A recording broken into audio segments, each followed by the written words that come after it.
तर नवीन घराची शोभा वाढवण्यासाठी आम्ही गेलतो नर्सरीमध्ये। तर नर्सरीतून आणले छान छान असे झाडं, तर ते तुमच्यासोबत मी पुढे शेअर केलेलंच आहे। तर ब्लॉग शेवटपर्यंत नक्की बघा। हॅलो हाय नमस्कार, कशा आहात सर्वजण माहीत असणार। तर आपण नर्सरीतून जे झाडं घेऊन येत असतात तर ते आपण कशा पद्धतीने लावायचं आणि ते कसे चांगले ग्रो होतील त्या गोष्टी म्हणजे ते तुम्हाला मी दाखवायचा प्रयत्न केलेला आहे आजच्या व्हिडिओमध्ये। तर नर्सरीतून आणल्यानं कोण कोण लगेच तसंच ठेवत असतं, तर तसं न करता आपण त्यात काय काय टाकायचं काय नाही ते सर्व गोष्टी तुमच्यासोबत मी आज शेअर केलेल्या आहेत। तर चला आता ब्लॉगवर कंटिन्यू बन रहा। तर आपल्याला सर्वात पहिला हे कोकोपीट घेतलेलं आम्ही। तर हे कोकोपीट आम्हाला भेटलेलं एक 100 रुपयाला। तर हे 5 लिटर पाण्यामध्ये आपल्याला भिजवून ठेवायचं आणि हे पूर्ण असं मोकळं होत असतं बघा आणि मातीसारखंच असतं। तर हे मातीमध्ये टाकलं का नाही पाणी जास्त वेळ राहत असतं आणि त्याचबरोबर माती मोकळी राहते ह्याच्यानी कोकोपीटनी। त्याचबरोबर हे गांडूळ खत आहे, तर हे सुद्धा आपल्याला टाकायचं आहे त्यात। तर 20 मिनिटानंतर ना आपल्याला हे जे कोकोपीट आहे तर पाणी तुम्ही बरोबर टाकलं, बाय चान्स थोडं जास्त पण झालं तर काय करायचं, थोडं पिळून काढायचं ते मातीमध्ये मिक्स करायसाठी चांगलं, नाही तर मग काय होईल माती आणि ते थोडं असं चिक्कलवाणी होईल। त्यामुळे पाणी ते साईडला ठेवायचं, फेकायचं अजिबात नाही, कारण की ते नंतर लागेल त्यात अजून कोकोपीट असतं त्यामुळे। त्याबरोबर नर्सरीतून आणली होती आम्ही माती। तर नर्सरीतून माती आणायला गेले ते आम्हाला तरी पण 60-70 रुपये गेले होते। आणि त्याचबरोबर आता त्या मातीला जे दगड वगैरे काय पण असेल ना ते सर्व काढून घ्यायचे आपल्याला छानपैकी। आणि ह्यांना खूप आवडतं बघा झाडं वगैरे, मला सुद्धा आवडतं, पण मग मी म्हणले होते त्यांना मी करून घेते, पण ते काय बोलले नको मी करतो। तर टपामध्ये सर्व माती मिक्स करायला जमली नसती, त्यामुळे मग आम्ही आता खाली अशी गोणी टाकलेली आहे आणि त्यावर माती टाकून घेतली। आणि त्यात सर्व असे मटक्याचे जे कपचे आहेत ते आपल्याला पुढे लागणार आहेत, तर ते चला बघूया आपण कशासाठी। आणि त्याचबरोबर जे नर्सरीतून आपण झाडं वगैरे आणतो का नाही ते आपल्याला लगेच म्हणजे लावायचे नाही, म्हणजे एक दिवस तरी वेट करायचा आणि त्यानंतर ना माती कोणती पण मध्ये टाकून ठेवायचं नाही, मग ते झाडं जास्त दिवस जगत नाही, लगे मरत असतात। त्यामुळे बघा हे सर्व गोष्टी आपण मिक्स करून लावलो का नाही छान असे ग्रो पण करता, छान असतात। तर ते तर मी तुमच्यासोबत पुढं अपडेट करतच राहणार माझ्या झाडांची कशी काय नाही।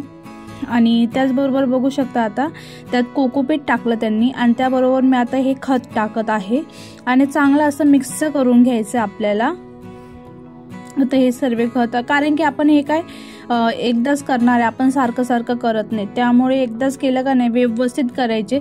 आता तरी जास्त नाही, आता जेवढे जमले तेवढे आणलेले, कारण की लहान पोरं आहे ना, पोरं काय ठेवते का नाही ते अजून कन्फर्म माहीत नाही आहे, त्यामुळे म्हणलं पहिलं स्टार्टिंगला थोडेफार घ्यायचे, त्यानंतर ना मग अजून पुढे वाढवता येतील झाडं वगैरे। तर आता हे माती बघा वरी खाली व्यवस्थित अशी मिक्स करून घ्यायची आपल्याला। आणि एक झाडं वगैरे लावण्यामध्ये बघा वेगळाच आनंद असतो, खूप भारी वाटतं बघा। आणि हे म्हणजे हे आम्हाला करायला तरी पण 2 तासच्या वरी गेलं बघा या सर्व गोष्टी करायला, कारण की खूप वेळ जात असतं। आपल्याला वाटतं की आपण काय माती मिक्स करायचं, पण तसं काय नसतं, खूप करायला लागतं त्याला पण। आता बघू शकता हे करताय आणि खूप जोर लागत होतं, कारण की माती कशी जड असती ना, त्यामुळे बघा वरी खाली छान असं मिक्स करायचं, चोळून घ्यायची। त्याचबरोबर बघू शकता आता हे झाड आहे मोगऱ्याचं झाड, हे कोणतं आहे अपरिचित कोणतं झाड आहे ते मला कळत नाही आहे, लक्षात नाही माझ्या, सॉरी। तर कढीपत्ता, स्नेकचं झाड, परत गुलाबाचं झाड, मोगऱ्याचं झाड, परत कुबेरचं झाड आणलेलं आणि असे म्हणजे तुळस, ह्या सर्व झाडं घेऊन आलेलो आम्ही। आता बघू शकता सर्वात पहिला आपल्याला कुंडीत झाड लावायच्या अगोदर ना त्यात एक कपची ठेवायची, जिथं होल असतं का नाही तिथं कपची ठेवायची। आणि मी नर्सरीवाल्याकडनं थोडंफार विचारलंय, कारण की कसं आहे आपल्याला जास्त करून माहीत नसतं आणि माहीत पण असलं तरी पण मग त्यांना विचारलं का नाही आपल्या सर्व गोष्टी कन्फर्म होत असतात, त्यामुळे त्यांना विचारलं, मग ते बोललेले की कपची ठेवायची, त्यानंतर ना माती टाकायची। आणि त्यानंतर ना बघा हे कधी पण आपण झाडं आणतो का नाही डायरेक्ट असं पन्नी काढतो आणि डायरेक्ट त्या मातीमध्ये ठेवतो, तसं न करता तर ते झाडं वगैरे ग्रो करण्यासाठी म्हणजे खत वगैरे भरपूर काय टाकलेलं असतं। आणि माती कशी चांगली पण असू शकते, घाण पण असू शकते, आणि त्यात कसं आहे ना अळाई वगैरे असतात, परत गांडूळ म्हणजे असे काय काय असतं, त्यामुळे काय करायचं आपल्याला पहिला चेक करायची आहे आणि हळूवार ते माती मोकळी करून घ्यायची आपल्याला। आणि त्यानंतर आपल्याला झाड लावायचं आहे. तर स्नेकचं झाड लावत आहे. त्यामध्ये 2 रोपं होते, तर दोन्ही पण जोडून लावून दिलेले आम्ही.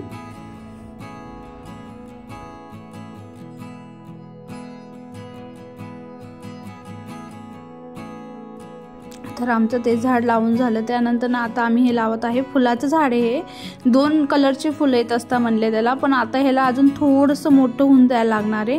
त्यानंतर ना ह्याला फुल वगैरे येतील असं बोलले. आता बघूया काय होतं काय नाही. आणि आता त्याचे पण बघा सर्व आपले माती मोकळी करून छान करून घ्यायची आणि त्यानंतर ना झाड लावायचं आपल्याला. तर झाडं सुद्धा चांगले ग्रो होतील आणि त्यासाठी त्यांना एक खत पण असतं, ते तुम्हाला इथं फोटो लावून देईल मी. ते खत टाकायचं 15 दिवसाला. त्याने अजून चांगले म्हणजे एक खत भेटतं झाडांना, त्याने चांगले मोठे होता ग्रो होत असतं त्यामुळे.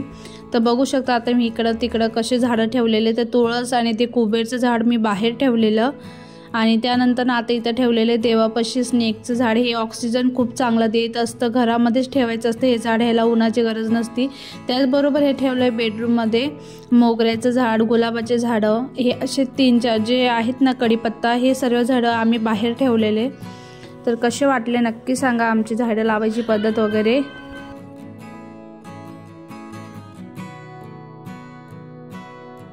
तर आजचा व्हिडिओ कसा वाटला नक्की सांगा आणि व्हिडिओ आवडला तर लाईक करायला विसरू नका. चॅनलला सबस्क्राईब करून ठेवा. तर बाय, टेक केअर, काळजी घ्या.